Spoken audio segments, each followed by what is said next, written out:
Après l'année que j'avais passée à Londres, 56-57, j'aurais pu continuer les études de théologie au London Bible College, qui s'appelle aujourd'hui London School of Theology, et qui a un tout autre campus, qui n'est plus du tout à l'intérieur même de la ville de Londres.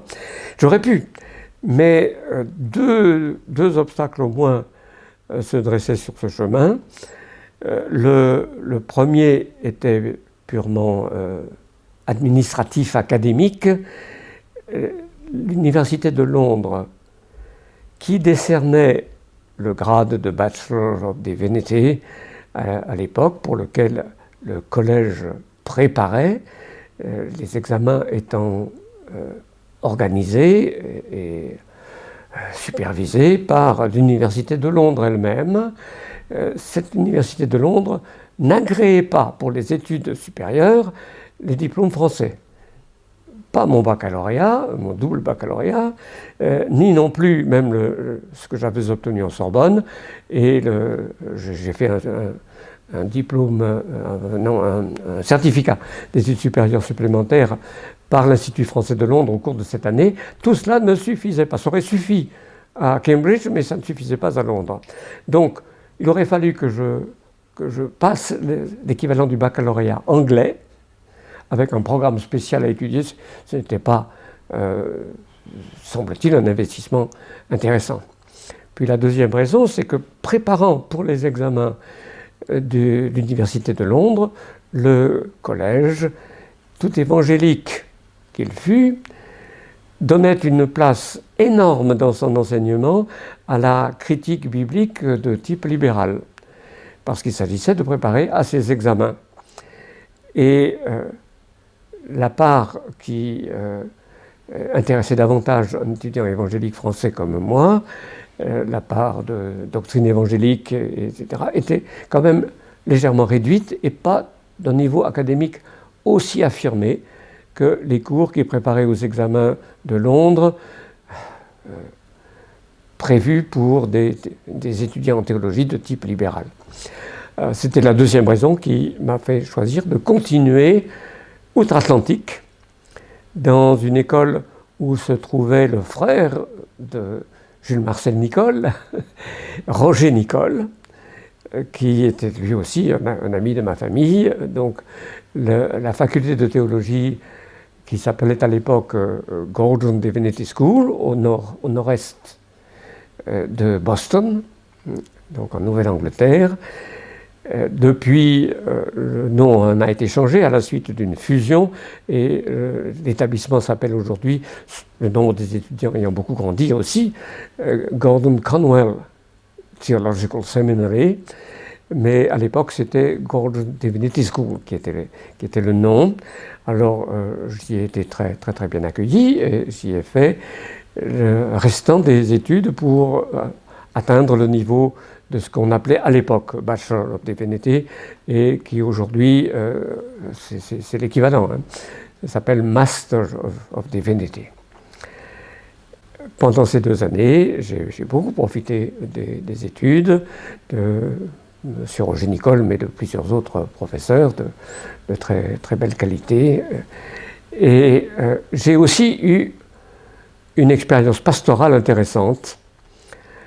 Cette expérience pastorale a été assez limitée, je ne peux pas le cacher, mais je n'en ai pas eu beaucoup d'autres, et donc cela m'a quand même bien servi d'avoir eu cette expérience. Il y avait dans une ville, pas toute proche du lieu de la faculté de théologie, du seminary, il y avait une bonne heure de voiture, hein, dans la ville de Woonsocket, dans le tout petit état du Rhode Island, il y avait une église encore française de langue. S'y trouvaient des membres de familles émigrées de France, du nord de la France, baptistes, lors de la crise économique de la fin du XIXe siècle.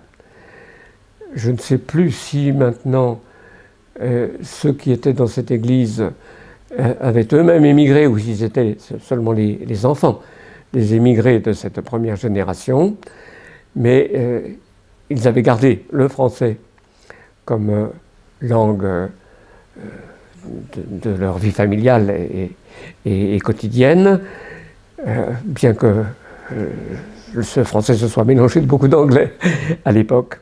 Puis il y avait aussi quelques-uns qui étaient venus du Québec, dans cette Nouvelle-Angleterre des États-Unis, et qui formaient une petite église vieillissante, parce que tous les jeunes n'étaient que de langue anglaise.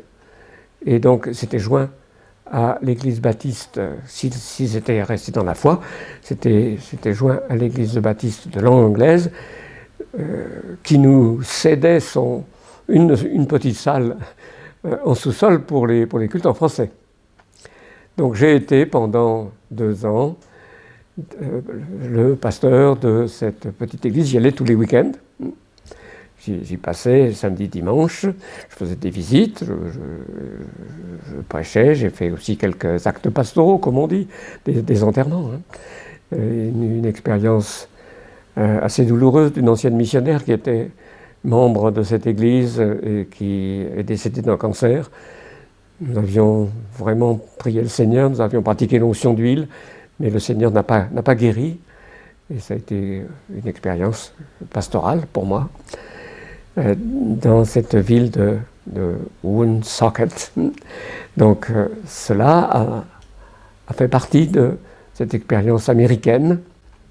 Alors du fait que j'ai eu pratiquement tous mes week-ends occupés de cette façon, que je suis rentré en Europe pendant les vacances d'été de l'année 58.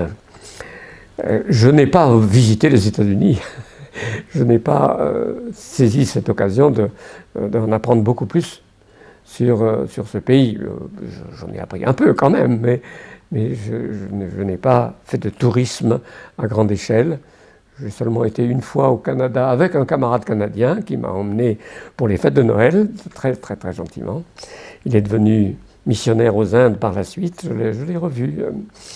Il a eu un beau ministère là-bas, mais il m'avait fait connaître l'un des États du Canada, le New Brunswick, au moment de Noël, sous la neige. C'était une expérience aussi dont je garde le souvenir.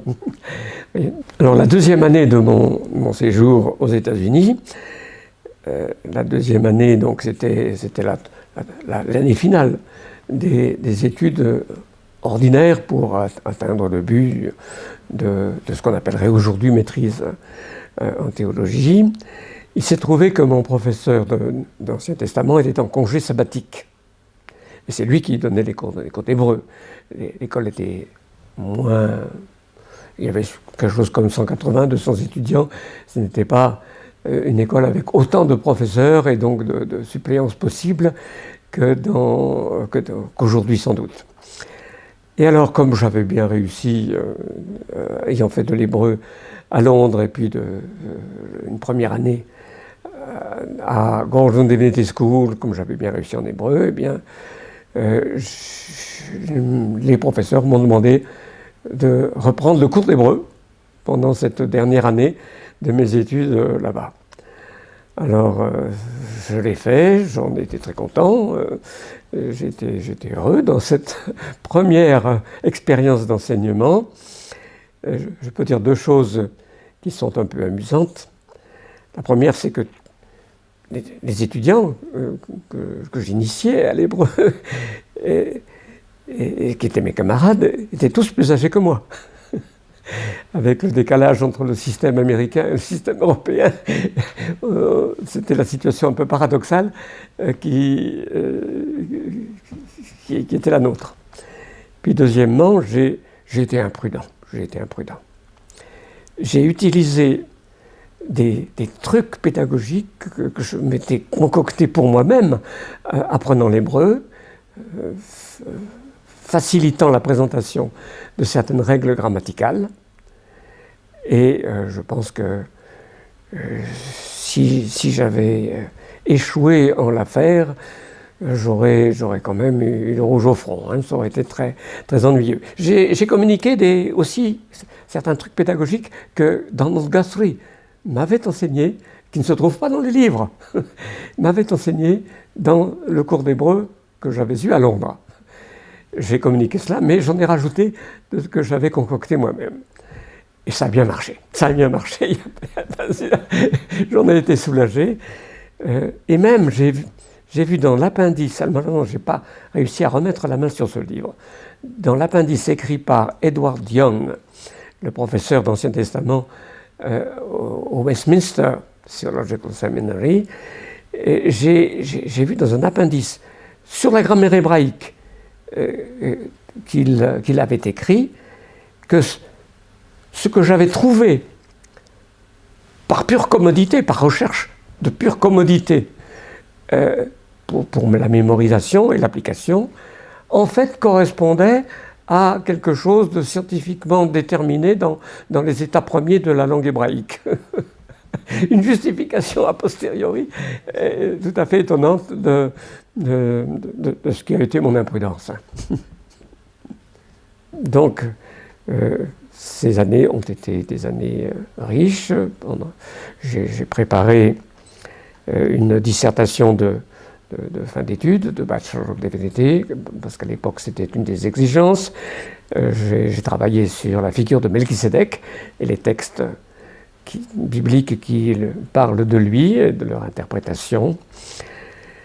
Les professeurs m'ont beaucoup encouragé à ce moment-là, et l'un d'eux en tout cas disait qu'il pourrait me décrocher facilement une bourse pour continuer à Harvard Divinity School, où lui-même finissait ses études doctorales.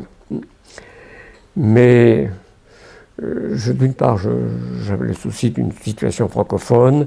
Je croyais que le Seigneur m'appelait à un service missionnaire. Et puis, il y avait Henriette, qui maintenant, à la fin de cette période, nous étions fiancés officiellement. Donc, je n'avais pas envie de rester aux États-Unis beaucoup plus longtemps.